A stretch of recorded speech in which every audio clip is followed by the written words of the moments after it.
I'm not saying I'm going to rule the world or I'm going to change the world, but I guarantee that I will spark the brain that will change the I'm not saying I will control the world, or I will impact the world, yet I ensure that I will ignite the cerebrum that will impact the world.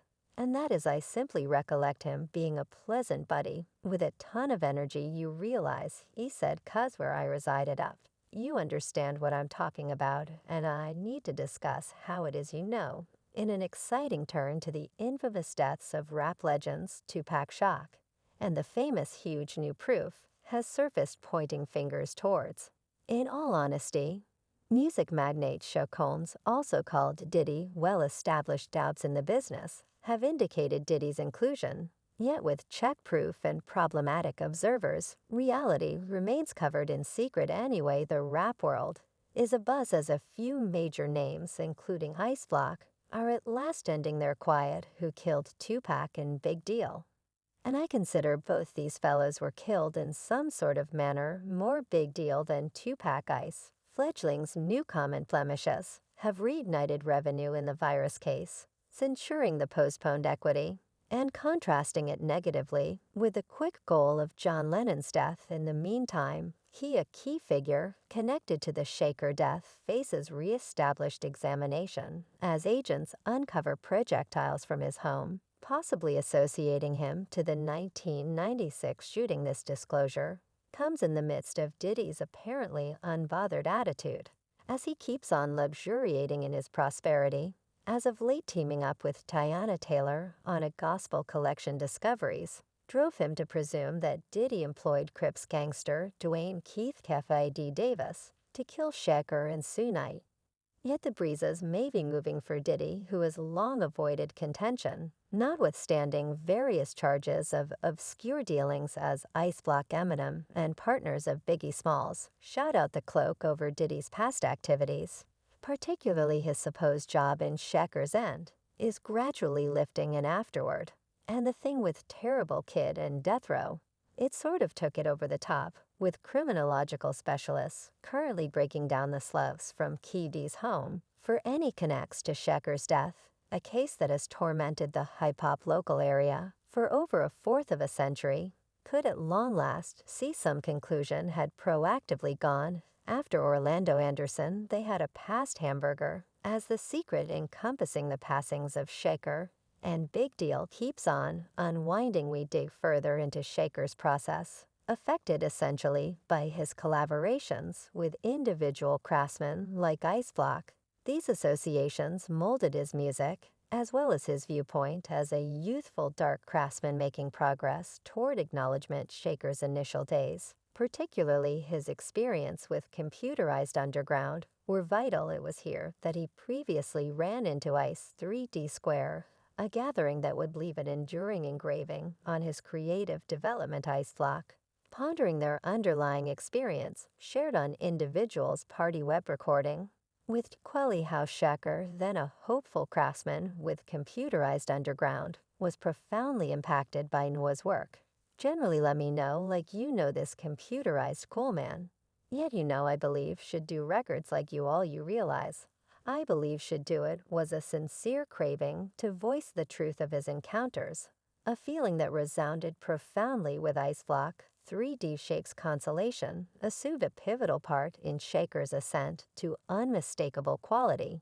He before long turned into a champion on computerized underground tracks like Same Melody, and I get around his process wasn't melodic. His charm and energy drove him to investigate acting away, likewise advocated by Chief John Singleton John, encouraging another rapper, and turn him into a star. Shakur's change from advanced underground to an independent craftsman denoted a critical section in his vocation. He delivered his presentation collection, Tupac CPS Now, in 1991, offering a strong expression with his music. His ensuing collections rigorously for Miami Against the World further solidified his status in the hip jump world. Anyway, it was his relationship with Death Row Records that launched him to unbelievable status. Everyone's Eyes on Me, Shakur's weighty two-fold disc collection, exhibited his melodic ability, as well as mirrored his trust in the name's predominance in the business. I recall him, truly, before he began truly with Death R. And got into that since he with John Singleton, you realize Al, is on me turned into an amazing achievement, selling north of 75 million records, universally. And laying out Shakur as a social symbol, his impact stretched out past music, addressing social and political topics, reverberating with a wide crowd. This excursion of Shakur, from a youthful ability in computerized underground ground to a worldwide peculiarity, was set apart by key impacts and connections, especially with Ice Block, who played a coach like job in his initial profession. We would hang and kick in his And this series was not bound to the music domain stunner's adventure. Into acting resembled Ice's solid shape artistic excursion featuring one more feature of their interconnected lives. While Ice Block made progress in Hollywood with John Singleton's Young Men, and the Hood Shacker was additionally making progress in the entertainment world, his parts in Just a Burden, and you exhibited his acting front us with the last option procuring basic praise no.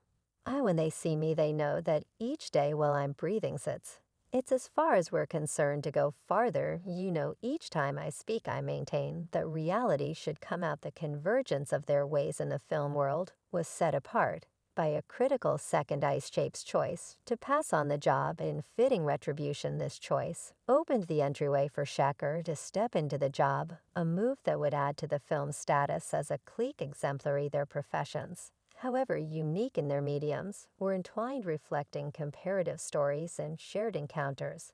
And afterward, I began to see him get on additional advanced records, and I resembled OK Pac, is beginning to climb from being behind the scenes to very we keep on disentangling the perplexing account encompassing the passings of Tupac Shakur.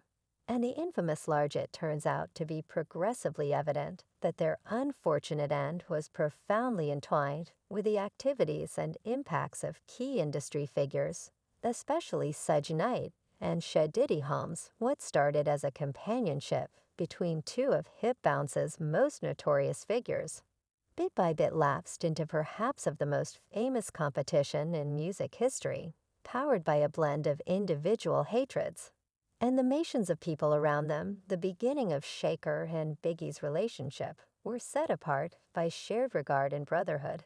They shared a security over their normal yearnings and battles inside the business. It was like Tom and Jerry. It was like you were unable to isolate these two. You understand what I'm talking about. Shakur, previously causing disturbances with his introduction collection to Pacalypse, now was somebody Biggie admired. Their fellowship was certified. They would get to know one another, offer feasts, and Shakur even offered Biggie exhortation on exploring his vocation, broadly proposing he stay with Diddy to arrive at fame.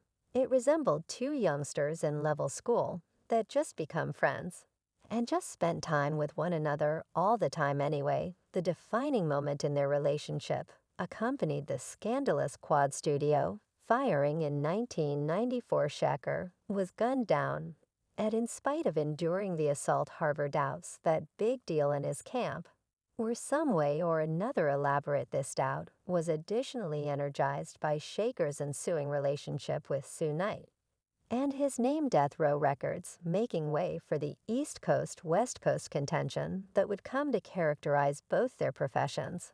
And eventually, when the entire thing began, we were surprised. And that made my man extremely upset. Shakur's transition to Death Records was a critical impetus in raising the contention. Sue Knight's open bad guy ism towards Diddy and Awful Kid Records at the 1995 Source Grants exemplified the developing pressure between the two drifts. This hostility was additionally exacerbated by tracks like Big Deal, Who Shot You, and Shakur Hit Him Up, the stepping stool of which notoriously asserted Shakur took part in an extramarital entanglements with Big Deal's significant other Confidence Evans.